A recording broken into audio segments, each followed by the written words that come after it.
یہ نرگس صاحبہ انڈیا سے پوچھتی ہیں فجر چھوڑ کر باقی نمازیں پڑھنا، اگر ہم فجر کی نماز نہ پڑھیں تو کیا باقی نمازیں پڑھ سکتے ہیں یا وہ بھی قبول نہیں ہوں گی؟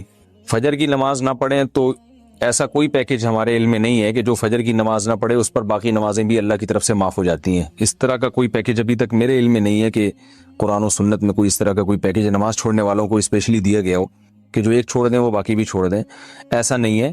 آپ اگر فجر نہیں پڑھتے تو باقی 4 نمازیں پڑھیں، کیونکہ باقی بھی چھوڑیں گے تو اور بڑا گناہ ہوگا، اور فجر چھوڑنا بھی کبیرہ گناہ ہے۔ رسول اللہ صلی اللہ علیہ وسلم نے ارشاد فرمایا، من ترک الصلاۃ متعمدا فقد کفر، جس نے جان کر نماز چھوڑ دی تحقیق اس نے کفر کیا۔ تو یہ خوب سمجھ لینا چاہیے کہ اسلام لانے کے بعد نماز جان بوجھ کر قضا کر دینا، اس سے بڑا کوئی جرم اسلام میں ہے نہیں۔ یہ تو تصور نہیں تھا پہلے زمانے میں کہ کوئی مسلمان ہو اور جان کر نماز قضا کر دے، تو اسلام کی علامت ہے۔ اس لیے اس کبیرہ گناہ سے فوراً توبہ کریں، اور اگر اللہ نہ کرے کبھی فجر چھوٹ جاتی ہے تو فوراً سے جتنا جلدی ہو سکے توبہ بھی کریں اور قضا بھی کریں، اور باقی نمازیں وہ بھی پڑھتی رہیں۔ فجر کی قضا ظہر سے پہلے پڑھیں یا بعد میں؟ اگر فجر کی نماز قضا ہو جائے تو کیا ظہر کی نماز سے پہلے فجر کی قضا پڑھیں یا ظہر کی نماز کے بعد قضا پڑھیں؟ محمد مرسلین انڈیا سے۔ پہلے پڑھیں۔ ایک تو فجر قضا کر دی، یہ گناہ، اوپر سے اتنی تاخیر کر رہے ہیں تو گناہ در گناہ ہوگا۔ حدیث میں آتا ہے، من نام عن صلاۃ او نسیها فلیصلیها اذا ذکرها فإن ذلك وقتها۔ صحیح حدیث ہے، آپ صلی اللہ علیہ وسلم نے فرمایا کسی کی آنکھ نہ کھلے نماز میں یا بھول جائے تو جیسے ہی یاد آئے یا جیسے ہی جاگ آئے فوراً نماز پڑھے وہ، اور یہی پھر اس کا وقت ہوگا۔ تو اس میں تاخیر کرنا ٹھیک عمل نہیں ہے، تو ظہر تک بھی ڈیلے نہ کریں اس کو، یہ بھی غلط ہے۔ فجر کی پابندی کیسے کریں؟ فجر کی نماز نیند کی وجہ سے قضا ہو جاتی ہے، ذہن میں خیال آتا ہے کہ ابھی سو جاتا ہوں بعد میں اس کی قضا کر لوں گا، اس کی تھوڑی وضاحت فرما دیں۔ محمد اظہر انڈیا سے۔ محمد اظہر بھائی، مسئلہ یہ ہے کہ اسلام میں نا شرک کے بعد نماز قضا کرنے سے بڑا گناہ نہیں ہے، کسی قیمت پہ معاف نہیں ہے نماز۔ تو آپ سو جائیں یا کچھ بھی کر لیں، آپ کو نماز پڑھنی پڑے گی، ورنہ آخرت میں اس کا بڑا سخت حساب دینا پڑے گا آپ کو۔ اور فجر کی نماز کی ویلیو اس لیے بھی زیادہ ہے کہ اس میں وہ اس کے ثواب اس لیے زیادہ ہے کہ اس کو پڑھنا مشکل ہے۔ تو 2 کام میں آپ کو بتاتا ہوں، وہ اگر کر لیں تو انشاءاللہ آپ سے پابندی ہو جائے گی۔ نمبر 1، صبح اٹھنے کے لیے آپ ایک الارم والی گھڑی لیں جس کے الارم کی آواز بہت تیز ہو، اور وہ آپ جہاں سوتے ہیں نا اس جگہ سے دور رکھیں، کہیں دور الماری پہ رکھیں، تاکہ جب وہ بجے تو اتنی زور سے بجے کہ آپ کے 14 طبق روشن ہو جائیں، اور محلے والے آپ کو بولیں کہ بھائی جا کے اس کو بند کرو۔ اور دوسری بات یہ ہوگا، دور رکھنے کا فائدہ یہ ہوگا کہ آپ فوراً وہیں سوتے سوتے ہاتھ مار کے بند نہیں کریں گے، بلکہ آپ کو اٹھ کے چل کے جانا پڑے گا اسے بند کرنے کے لیے۔ تو اتنی تیز آواز ہو کہ آپ دوڑتے ہوئے جائیں اٹھ کے، تو اس سے انشاءاللہ آپ کی آدھی نیند بھی غائب ہو جائے گی، اور جو سستی تھی وہ بھی کم ہو جائے گی، اور آپ انشاءاللہ اٹھ بھی جائیں گے۔ دوسرا کام آپ نے یہ کرنا ہے کہ جس دن فجر کی نماز قضا ہو جائے اس دن آپ نے فجر صبح کا ناشتہ نہیں کرنا ہے۔ اگر آپ ناشتے کے عادی ہیں تو اس دن کا ناشتہ آپ گول کر دیں سزا کے طور پر، تو یہ بھی ہے۔ اور اگر آپ ویسے ہی ناشتے کے عادی ہیں، ناشتہ کرنے کا آپ کا معمول نہیں ہے، تو پھر آپ اس دن لنچ غائب کر دیں، بولے آج کھانا نہیں کھاؤں گا میں، تو کچھ سزا دیں اپنے آپ کو، تو اس سے انشاءاللہ آہستہ آہستہ اس بری عادت سے آپ کی جان چھوٹ جائے۔ قضا نمازیں کس طرح پڑھیں؟ قضا نمازیں کس طرح پڑھنی چاہیے؟ کیا ان کی 5 نمازیں اکٹھے ایک وقت میں پڑھ سکتے ہیں؟ وحید اللہ خان کوہاٹ سے۔ جی ہاں، ایک وقت میں، ایک دن میں آپ پڑھ سکتے ہیں، ایک ٹائم پہ بھی پڑھ سکتے ہیں۔ 5 نہیں بلکہ وتر کی قضا بھی واجب ہے، تو وتر ملا کے 6 ہو جائیں گی، تو وہ قضا اکٹھی بھی پڑھ سکتے ہیں۔ اور نیت یہ کرنی ہے کہ میرے ذمے، جیسے فجر آپ پڑھ رہے ہیں تو نیت یہ کریں میرے ذمے فجر کی جتنی نمازیں لازم ہیں ان میں سے میں سب سے پہلی نماز پڑھ رہا ہوں۔ تو دوبارہ جب فجر پڑھیں گے تو بھی یہ نیت کریں گے کہ میرے ذمے فجر کی جتنی نمازیں ان میں سب سے پہلی، اس لیے کہ وہ جو پڑھ چکے ہیں وہ تو ذمے میں رہی نہیں ہے نا، تو اب جو ذمے میں رہ جائیں گی ان میں سب سے پہلی۔ تو اسی طرح پڑھتے چلے جائیں، وتر بھی اور ظہر بھی اور عصر بھی، اور اس میں سنت نہیں پڑھی جائے گی۔ سنتوں کی جگہ قضا نمازیں پڑھ سکتے ہیں؟